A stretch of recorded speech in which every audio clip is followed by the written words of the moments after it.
जय हिंद सभी दोस्तों को online concept classes by housing channel में आपका स्वागत है। दोस्तों आज हम बात करने वाले हैं तीसरा lecture, one of the best lecture दोस्तों, मात्रकों की पद्धति। एनटीपीसी ले लो, चाहे आप असिस्टेंट लोको पायलट ले लो, चाहे आप ग्रुप डी ले लो, रेलवे ऑल एग्जाम के लिए मात्रकों की पद्धति सिस्टम ऑफ यूनिट में से एक क्वेश्चन जरूर आता है। दोस्तों सिस्टम ऑफ यूनिट कितने प्रकार की होती हैं? अक्सर आपने अपनी लाइफ में कभी नहीं पढ़ा होगा कि सिस्टम ऑफ यूनिट कितने प्रकार की होती हैं।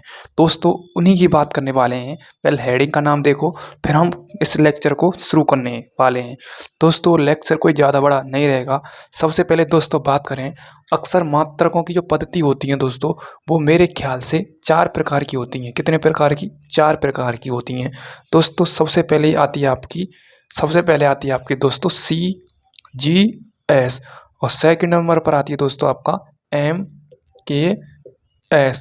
उसके बाद दोस्तों आपकी आती है F और P और S। तो ये 3 प्रकार की हो गई आपकी मात्रकों की पद्धति। कितने प्रकार की हो गई?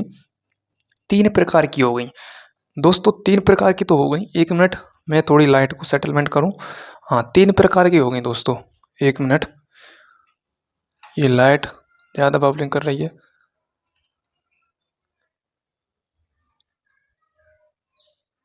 चलो कोई बात नहीं दोस्तों, लाइट चली गई है।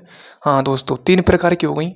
एक और होती है आपकी SI। क्या होती है? SI यानी सब इंस्पेक्टर। ठीक है, आपको इस प्रकार से याद रखना है। ठीक है, SI का होता है सिस्टम ऑफ इंटरनेशनल। ठीक है, उसके बाद MKS का मतलब क्या होता है, FPS का मतलब क्या होता है, और CGS का मतलब क्या होता है। ध्यान से देखते आइए दोस्तों। सबसे पहले दोस्तों हम लिखते हैं CGS, उसके बाद MKS, उसके बाद दोस्तों FPS। दोस्तों S का मतलब होता है सेंटीमीटर। क्या होता है? सेंटीमीटर। G का मतलब होता है ग्राम, और S का मतलब होता है सेकंड। ठीक है, तो मैं लिख देता हूँ। S का मतलब होता है दोस्तों सेंटीमीटर। क्या होता है? सेंटीमीटर। ठीक है, ओके। और G का मतलब होता है ग्राम। क्या होता है? G का मतलब होता है ग्राम। ठीक है, उसके बाद P का मतलब होता है दोस्तों, P का मतलब होता है पाउंड, और F का मतलब होता है दोस्तों फुट। ठीक है, और S का मतलब क्या होता है? सेकंड। क्या होता है? सेकंड। ठीक है, क्या होता है? सेकंड। ठीक है, ओके। और M का मतलब क्या होता है? मीटर। क्या होता है? मीटर। ठीक है, ये आपको पता होना चाहिए। अब दोस्तों C for centimetre, G for gram, S for second, M for metre, K for kilogram होता है। K फॉर क्या होता है? किलोग्राम। ठीक है, किलोग्राम। ठीक है, उसके बाद F का मतलब होता है फुट, P का मतलब होता है पाउंड, S का मतलब होता है सेकंड।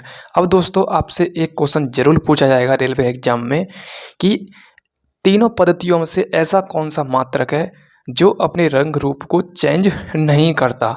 वो दोस्तों आपको आंसर देना है। वो है आपका यूनिट कौन सी है, वो पूछ सकता है एग्जामिनर। तो आपको बताना है टाइम यानी सेकंड।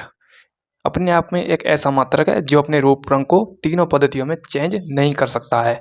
देख लो, नहीं तो आप देखो, चाहे आप CGS में देख लो तो भी सेकंड, चाहे आप MKS में देख लो तो भी सेकंड, चाहे आप FPS में देख लो तो भी सेकंड। यानी ये वो ग्रेड नहीं है जो मतलब अपने रंग रूप को बदल दे। ये वो मात्रक है जो अपने रंग रूप को बिल्कुल भी नहीं बदलता। इस पर कोई भी इफेक्ट नहीं पड़ सकता।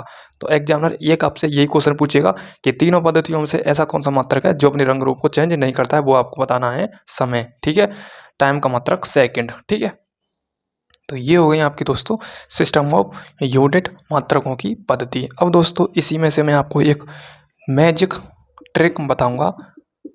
और ट्रिक क्या रहेगी दोस्तों, सबसे पहले आप लिख लो FPS और CGS और MKS। ठीक है, ये दोस्तों स्तंभ होता है, ये किसका होता है, और ये जो स्तंभ होता है ये किसका होता है, और ये स्तंभ किसका होता है। तो दोस्तों सेकंड, तो ये स्तंभ होता है आपका किसका? T का। ठीक है, उसके बाद जो ये सिस्टम होता है ये होता है दोस्तों M का, और ये होता है L का। और दोस्तों MLT क्या होते हैं?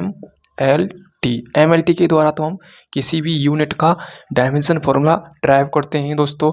M का मतलब होता है मास यानी द्रव्यमान, L का मतलब होता है दोस्तों लेंथ यानी लंबाई। टी का मतलब होता है दोस्तों टाइम यानी समय। अब दोस्तों आपसे एग्जामिनर ये भी क्वेश्चन पूछ सकता है दोस्तों, जो मैंने अभी बताया तीनों पद्धतियों में ऐसा कौन सा मात्रक है, ये एयरपोर्ट से पूछा गया दोस्तों, ठीक है। अब दोस्तों आपसे पूछ सकता है जो ये स्तंभ है, एल का स्तंभ है, एफ और सी और एम, एम का स्तंभ है पी जी और के, टी का मतलब होता है एस एस एस। अब दोस्तों इसमें से आपसे एक क्वेश्चन पूछ सकता है कि भाई साहब मुझे CGS पद्धति में द्रव्यमान का मात्रक क्या है वो बता दो, ठीक है। तो CGS पद्धति में जाइए आप, सबसे पहले CGS में पूछा द्रव्यमान का यानी मास का, तो ये वाला स्तंभ इसका है, बीच का स्तंभ। अब उसने पूछा CGS में, तो CGS में पूछ सकता है तो वो बताएंगे आपको ग्राम, आपको ग्राम करके आना है, ठीक है। उसके बाद लेंथ में से पूछ सकता है भाई साहब MKS पद्धति में क्या है, तो सबसे पहले लेंथ पर जाइए, तो लेंथ पर MKS पद्धति में तो मीटर आपको बता देना है, मिनटों में आप इसका आंसर दे सकते हैं। तो सिस्टम ऑफ इंटरनेशनल यानी सिस्टम ऑफ यूनिट मात्राओं की पद्धति 3 प्रकार की होती है, वैसे हम अक्सर 4 प्रकार के पढ़ते हैं, ठीक है। ये आपकी SI पद्धति होती है, जैसे आपका बल का मात्रक SI पद्धति में क्या होता है, न्यूटन होता है, कार्य का क्या होता है, जूल होता है, ऊर्जा का क्या होता है, जूल होता है, ठीक है। उसी प्रकार से आपको बताना है, दाब का क्या होता है, पास्कल होता है, लेंस की क्षमता का क्या होता है, डायोप्टर होता है, ज्योति तीव्रता का क्या होता है, कैंडेला होता है, पदार्थ की मात्रा का क्या होता है, मोल होता है। इस प्रकार से होते हैं आपके SI यूनिट।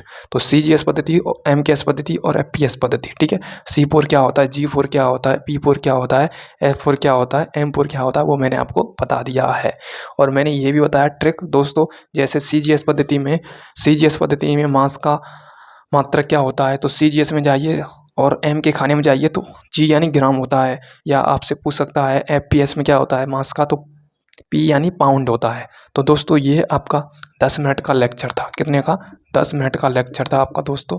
और 10 मिनट में मैंने दोस्तों आपको एक क्वेश्चन जरूर पूछ सकता है इनसे, ठीक है, यानी सिस्टम ऑफ यूनिट से, ठीक है दोस्तों। अक्सर आपसे क्वेश्चन रेलवे एग्जाम में वहाँ से पूछे जाएंगे दोस्तों, वहाँ से पूछे जाएंगे जो आप इग्नोर कर देते हो, ठीक है। जो आपने पढ़ा है एग्जामिनर की सोच वहाँ पर क्या होती है, ख़त्म बिना मतलब शुरू होती है, जो आप मतलब इग्नोर कर देते हो उस चीज़ को वहाँ पर एग्जामिनर की सोच चालू होती है, और वो वहीं से क्वेश्चन चूज करता है और एग्जाम में डाल देता है, और आपकी लंका लग जाती है एग्जाम में। अक्सर दोस्तों उन पॉइंटों को आपको 101%, 101% पढ़ना है जो आपको हार्ड लगते हैं, कठिन लगते हैं, ठीक है दोस्तों। वही आपको एग्जाम में अच्छा परफॉर्म दिला पाएंगे और आपको एग्जाम में को पास करने में, क्वालिफाई करने में हेल्पफुल यानी आपको सहायता देंगे, ठीक है। इसी प्रकार के ये जो पेचीदा पॉइंट होते हैं इनको आपको कवर करना है, ठीक है। कैसा लगा ओपिनियन मुझे कमेंट में आप जरूर बताना दोस्तों। अक्सर हम इस सीरीज को कंटिन्यू करते रहेंगे। अगली क्लास में दोस्तों मैं आपको क्या पढ़ाऊंगा, फंडामेंटल यूनिट, ड्राइव यूनिट, और आपको व्युत्पन्न राशि क्या होती हैं, और आपकी मूलभूत राशि क्या होती है। मूलभूत राशि आपकी 7 प्रकार की होती हैं, उनके हम बारे में पढ़ाएंगे। और ये आपकी तीसरी क्लास है, हम 2 क्लास और लेंगे, ठीक है दोस्तों। थैंक यू, जय हिंद, जय भारत।